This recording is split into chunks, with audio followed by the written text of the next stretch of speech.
daripada uang negara dicuri oleh makhluk-makhluk yang nggak jelas itu. Berkali-kali saya kasih peringatan ya, tapi mungkin orang Indonesia tuh kalau dikasih peringatan tuh masih nggak mempan. Kepentingan kita semua, untuk kepentingan kita semua, saya menjaga supaya orang tidak dipermalukan. Tapi saya lihat banyak sekali mereka dikasih tanggung jawab oleh negara, menipu negara, bohong kepada atasan, mencuri uang rakyat, menganggap seenaknya. Tapi jangan khawatir, dengan yudikatif yang kuat, dengan penegak hukum yang kuat, saya percaya polisi akan bekerja dengan sebaik-baiknya. TNI mendukung, kejaksaan semua bekerja.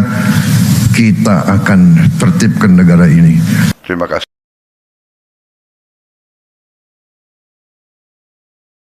Menteri Keuangan menyatakan kenaikan gaji pokok dan pensiun pokok bagi para PNS sebesar 5% merupakan penyesuaian gaji belum mengalami kenaikan. Tidak hanya itu, menurut Menteri Keuangan, gaji PNS saat ini telah terkikis oleh inflasi. Kenaikan gaji untuk PNS dan pensiunan PNS itu mempertimbangkan angka inflasi Indonesia yang terus berada di kisaran 3%. Dengan kondisi inflasi seperti itu dalam beberapa tahun terakhir, pemerintah menilai daya beli PNS dan pensiunan relatif tergerus. Oleh karena itu, selama ini pemerintah memberikan tunjangan kinerja untuk menggenjot daya beli PNS. Menteri Keuangan menambahkan skema gaji untuk PNS akan sama seperti tahun lalu. PNS dan pensiunan akan tetap memperoleh gaji ke-13 termasuk tunjangan kinerja. Dana pensiun bisa melakukan aktivitas, transaksi, dan investasi di pasar modal sesuai dengan kebutuhan. Berapa nominal rapel yang akan diterima?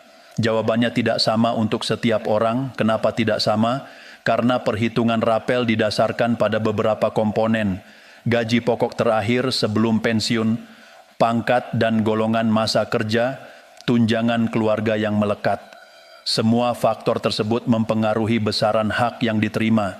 Jadi walaupun 2 orang pensiun di tahun yang sama, belum tentu nominal rapelnya identik. Inilah yang sering membuat perbandingan antar pensiunan menjadi kurang tepat, karena setiap individu memiliki riwayat karier dan komponen penghasilan yang berbeda. Disinilah pentingnya verifikasi satu persatu. Bapak Ibu perlu memahami bahwa proses administrasi negara tidak bisa dilakukan berdasarkan asumsi atau perkiraan semata. Semua harus sesuai data resmi yang tercatat. Sekarang kita bahas satu hal yang sangat penting. Pemerintah secara tegas mengingatkan agar pensiunan tidak mudah percaya pada oknum yang meminta OTP, PIN, atau sejumlah uang dengan alasan mempercepat pencairan. Ini sangat krusial, karena setiap kali ada informasi pencairan dana dalam jumlah besar, biasanya muncul pihak-pihak yang mencoba memanfaatkan situasi. Perlu ditegaskan, proses resmi tidak memerlukan biaya tambahan, tidak ada pungutan. Tidak ada percepatan berbayar, tidak ada sistem titip nama. Jika ada pihak yang menghubungi dan meminta data pribadi sensitif seperti OTP atau PIN, itu sudah jelas. Bukan prosedur resmi dan PT Taspen maupun PT Asabri tidak pernah meminta OTP melalui telepon untuk mempercepat pencairan. Jadi Bapak Ibu harus benar-benar berhati-hati. Sekarang kita rangkum sementara. Fakta pertama. Anggaran 55 triliun sudah dialokasikan untuk THR 2026 bagi ASN aktif, P3K, TNI, Polri, dan pensiunan. Fakta kedua, pencairan diperkirakan sekitar 10 hari kerja sebelum Lebaran 2026, tetapi tetap menunggu PP resmi. Fakta ketiga, rapel pensiun memiliki dasar hukum dan akan dibayarkan melalui Taspen dan Asabri. Fakta keempat, pencairan rapel dilakukan bertahap karena proses verifikasi data. Fakta kelima, nominal rapel berbeda-beda tergantung komponen gaji dan masa kerja. Namun pembahasan kita belum selesai, karena ada satu hal yang perlu kita dalami lebih jauh. Bagaimana posisi anggaran 55 triliun ini dalam struktur belanja negara? Anggaran tersebut masuk dalam proyeksi belanja pemerintah triwulan pertama tahun 2026 yang mencapai sekitar 809 triliun rupiah. Artinya, dana THR ini menjadi bagian dari strategi belanja awal tahun. Biasanya pemerintah memang mempercepat realisasi belanja pada awal tahun untuk menjaga perputaran ekonomi. Ketika THR cair, daya beli meningkat, konsumsi rumah tangga naik, perputaran ekonomi daerah bergerak. Inilah efek berantai yang selalu diharapkan dari kebijakan pencairan THR dan pensiunan, termasuk bagian penting dari siklus ekonomi tersebut. Karena sebagian besar dana pensiun dan THR langsung dibelanjakan untuk kebutuhan keluarga, kebutuhan Ramadan, serta kebutuhan menjelang Lebaran. Itulah mengapa pemerintah biasanya memastikan pencairan dilakukan sebelum hari raya. Namun sekali lagi, kita tidak boleh hanya fokus pada euforia angka 55 triliun. Kita harus tetap menunggu regulasi resmi. Kita harus tetap memantau pengumuman resmi dari pemerintah. Dan kita harus tetap berhati-hati terhadap informasi yang belum terverifikasi. Bapak Ibu, sampai di sini mungkin sudah mulai muncul rasa lega. Tetapi jangan terburu-buru menyimpulkan. Karena dalam kebijakan fiskal negara, setiap detail memiliki tahapan. Dan pada bagian berikutnya nanti, kita akan membahas lebih dalam mengenai kemungkinan skema pembayaran rapel tahap pertama tahun 2026, bagaimana pola tahun-tahun sebelumnya, serta apa yang perlu Bapak Ibu siapkan dari sekarang agar proses pencairan berjalan lancar tanpa kendala administrasi. Kita juga akan membedah kemungkinan waktu realisasi rapel, apakah bersamaan dengan THR atau terpisah dalam jadwal berbeda. Semua itu akan kita bahas secara rinci di bagian selanjutnya. Untuk saat ini, pastikan Bapak Ibu memahami satu hal penting. Informasi ini memang membawa kabar baik, tetapi pelaksanaannya tetap bergantung pada regulasi resmi dan proses administrasi yang tertib. Dan justru karena ini menyangkut hak Bapak Ibu, maka kita harus mengawal informasinya dengan cermat, bukan dengan emosi. Baik, sampai di sini pembahasan bagian pertama. Silakan tulis part 2 dan kita akan lanjutkan dengan pembahasan yang lebih mendalam mengenai mekanisme rapel tahap pertama 2026 serta skenario pencairannya secara detail. 2 part 2 kita lanjutkan kembali pembahasan yang tadi sempat kita hentikan.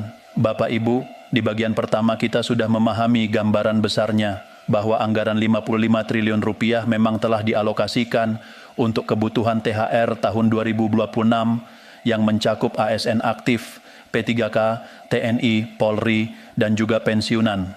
Kita juga sudah membahas bahwa rapel pensiun memiliki dasar hukum dan akan dibayarkan secara bertahap melalui mekanisme resmi. Sekarang pertanyaannya menjadi lebih spesifik. Bagaimana sebenarnya skema rapel tahap pertama tahun 2026 itu akan berjalan? Apakah langsung cair bersamaan dengan THR atau terpisah? Siapa yang kemungkinan menerima lebih dulu? Dan apa yang membuat pencairannya dilakukan bertahap? Mari kita kupas satu persatu dengan tenang. Pertama, kita harus memahami dulu apa yang dimaksud dengan rapel. Rapel adalah kekurangan pembayaran yang seharusnya sudah diterima berdasarkan kebijakan kenaikan atau penyesuaian, tetapi karena proses administrasi dan penetapan regulasi baru selesai di tengah jalan, maka selisihnya dibayarkan belakangan. Artinya rapel bukanlah bonus baru, bukan tunjangan tambahan, tetapi hak yang memang melekat akibat penyesuaian kebijakan. Biasanya rapel muncul ketika ada kenaikan gaji pokok atau perubahan komponen tertentu yang berlaku surut. Nah, dalam konteks tahun 2026, isu rapel ini menjadi perhatian karena ada kebijakan penyesuaian yang berdampak pada perhitungan hak pensiunan. Namun sekali lagi, pelaksanaan teknisnya tetap bergantung pada regulasi turunan. Sekarang kita masuk pada pertanyaan penting berikutnya. Apakah rapel dibayarkan bersamaan dengan THR? Secara prinsip, THR dan rapel adalah dua hal berbeda. THR adalah hak tahunan yang dibayarkan menjelang hari raya. Rapel adalah selisih kekurangan pembayaran akibat kebijakan yang berlaku surut. Dalam praktik tahun-tahun sebelumnya, seringkali rapel tidak selalu dibayarkan bersamaan dengan THR. Kadang dibayarkan setelah THR, kadang terpisah beberapa minggu, tergantung kesiapan data dan kesiapan sistem pembayaran. Kenapa tidak digabung saja? Karena sistem perhitungannya berbeda. THR biasanya dihitung berdasarkan komponen tertentu sesuai PP yang diterbitkan khusus untuk THR. Sedangkan rapel dihitung berdasarkan selisih kenaikan yang berlaku surut. Dua mekanisme berbeda ini memerlukan proses administrasi yang berbeda pula. Sekarang kita masuk pada mekanisme bertahap. Banyak Bapak Ibu bertanya, kenapa tidak langsung serentak saja? Jawabannya sederhana tetapi penting. Jumlah pensiunan di Indonesia sangat besar, datanya tersebar di berbagai daerah. Status rekening tidak semuanya aktif, ada yang pindah bank, ada yang mengganti nomor rekening, ada yang belum memperbarui data keluarga, ada yang mengalami perubahan status ahli waris. Semua ini harus diverifikasi. Jika dipaksakan serentak tanpa verifikasi detail, risiko kesalahan transfer sangat besar. Dan kesalahan dalam transfer dana negara bukan perkara kecil.